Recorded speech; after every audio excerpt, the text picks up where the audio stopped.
Processed foods are a large part of the typical American diet. From Pop-Tarts to Pringles, many of the foods we eat have been through lots of processing. Not all of these foods, though, are beneficial or good to our health. Processed foods have been a part of the food culture for many generations. These foods are starting to now show some of their long-term risks and benefits. What qualifies as a highly processed food varies greatly. Some of these foods can affect your health. Watching what is in these foods is quite an eye-opener. Processed foods are not the same, despite what many people say. How much processing a food has determines exactly what and how the nutrients in the final product show themselves. An article in the U.S. National Library of Medicine explains, processed foods are defined as any foods other than raw agricultural commodities and can be categorized by the extent of their processing. Processed foods are raw foods or grains that have been broken down into smaller and much more refined grains. Wheat being ground down into flour is a very common example of this. Low processed foods are foods that have very little done to them, taken from the ground or the plant that they came from, washed, maybe cut and sliced, packaged, and sent to the store. Ultra or highly processed foods are much worse for the body.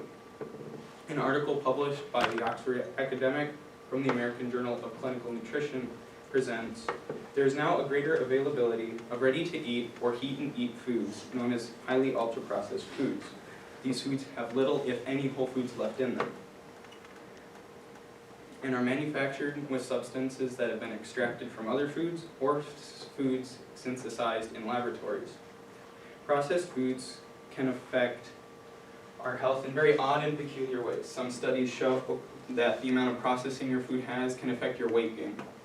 Other experts claim these foods can cause cancer. Obesity can be caused by eating excessive amounts of these foods day after day. The University of Navarra conducted a follow-up survey on Spanish graduates being obese. This study suggests that participants with a higher ultra-processed food intake present a 26% relatively higher risk of becoming obese or being overweight. Those in the lowest quartile had the least amount of cancer percentages. Many highly processed foods are cheap, and these cheap processed foods have extra sugars. These extra sugars are empty calories. They bring about unwanted weight gain. The article, Tricks of the Trade, Processed Foods That Dilute Protein Content, stresses that many processed food products are protein poor, but are engineered to taste like protein. This messes with how our body digests them and how our body reacts to them. Cancer can be caused by processed food. Many people would not suspect that the food they eat could cause cancer, and many don't want to believe it either. A study from Nutrinet Santi, a cohort study group, says otherwise. The article, Consumption of Ultra-Processed Foods and Cancer Risk, suggests that ultra-processed food intake was associated with increased risks in overall cancer after an extended period of time. Despite all of the bad foods, though, there are still some good foods. Understanding most foods that are highly processed aren't necessarily good, but some processing is good for you. This understanding that processed foods have to have some form of processing to get the most nutrients out of them when eaten and digested. Unprocessed foods are hard for our bodies. Small amounts are very helpful for the digestive system.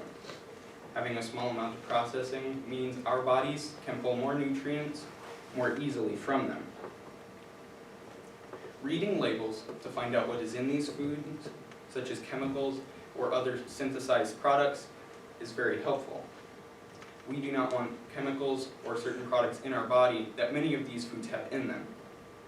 Harvard Medical School published an article titled, Not All Processed Foods Are Unhealthy. It argues that the main concern is with processing that it reduces a food's nutritional wealth, or adds things, like sodium and sugar. These are things that you may prefer to avoid or limit. Reading the front of many items may produce words that should mean the food is healthy. A lot of the more expensive ones are, but some of these cheaper foods that have words on them that should mean they're healthy do not necessarily actually be healthy. Labels don't equal healthy. The article, Processed Foods, What You Should Know, published by Mayo Health Clinic, states that just because a product might read natural or organic does not necessarily mean it's any better for you than the one sitting right next to it that doesn't say anything at all. Many of these foods have added sugars or salts in ways that you might not suspect. In continuation from the former article, look for words such as sugar, maltose, brown sugar, corn syrup, cane sugar, honey, and fruit juice concentrate. Just because these foods appear to be healthy on the surface does not mean that it is. Canned tomatoes, for example, often have corn syrup added to them and sometimes honey.